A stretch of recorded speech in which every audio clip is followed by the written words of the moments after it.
مونږ چې ما چې کوم وخت کې ویلې و هغه ټایم کې مونږ هغه د نړیوال عزت واخیستلو ون ډے سټیټس هم واخیستلو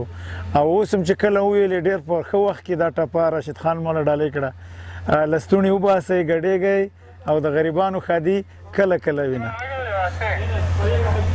نه زه خو تقریبا ډېر وخت کېږي افغانستان ته راغلی یم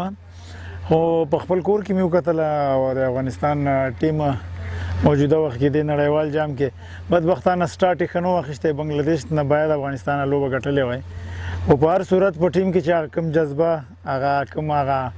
وطن دوستي هغه مونږ چې کوم کرکټ ډیویژن کې کولو نو هغه ټوله جذبه په ټیم کې راغلې ده اتفاق دی یووالی دی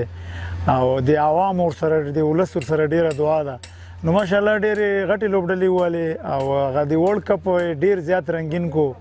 او د کرکټ نور زیات مینوال او ډېر ایکسپرټ د افغانستان ټیم راتلونکي کلو کې ډېر یو خطرناکه لوبډله ګوري او الحمدلله زموږ په لوبډله کې دا قابلیت شته په دې هیله چې دوه درې لوبې نورې هم وګټو او د سیمي فاینل نیمه فاینل لوبې ته لارې پیدا کړو نو افغانستان کې بدبختانه به څلوېښتو کلونو خوشحالۍ ډېرې زیاتې کمې دي او د هر افغان دا هیله د ارمان ده چې افغانستان کې دا مشکلات ختم شي نو کرکټ یو داسې لوبه ده اوس د افغانانو د خوشحالۍ یوه ذریعه ده مونږ چې ما چې کوم وخت کې ویلې و هغه ټایم کې مونږ هغه د نړیوال عزت واخیستلو ون ډے سټیټس هم واخیستلو او اوس هم چې کله وویلې ډېر په ښه وخت کې دا ټپه راشد خان مولا ډالۍ کړه لستوڼي وباسئ ګډېږئ او د غریبانو ښادي کله کله وینه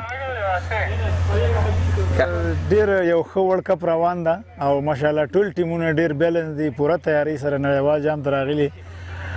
افغانستان که چېرته اسټرالیا ته ماتې ورکړي افغانستان ټیم موږ سیمي فاینل کې ګورو خو دغه دوه لوبې چې ګټلې دا موږ ته کفایت کوي انشاءالله یو دوه نور هم ګټي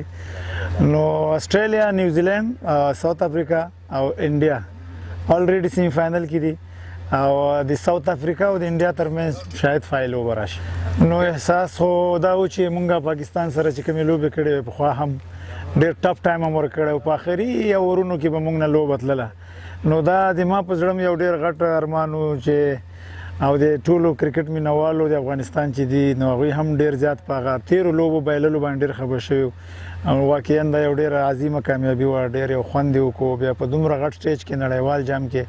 پاکستان یو ډېره قوي لوبډله ده مونږ خو ډېر نوی کرکټ دی نو هلکانو چې کومه لوبه وکړله کم مورال چې لري هغه کم باور چې اوس یې په ځان پیدا شوی نو انشاءالله دغه باور کولی شي دوی نور هم غټې غټې لوبډلې په دې نړیوال جام کې د خوشحالۍ نه جامو کې نه ځایېدلو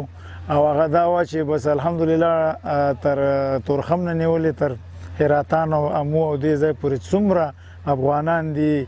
ورونه دي خویندې دي هر یو فرد فرزان ځان ته ډېره زیاته خوشحالي کړې همدغه خوشحالي زمونږ ارمان چې افغانان داسې خوشحاله وي نو انشاءالله نورې خوشحالیانې هم را روانې دي الله مهربانه دی زه راشد خان ته دا وایم که نه چې راشد ورور تا زمونږ هیواد دپاره زمونږ د کرکټ دپاره د افغانستان دپاره ډېر څه وکړل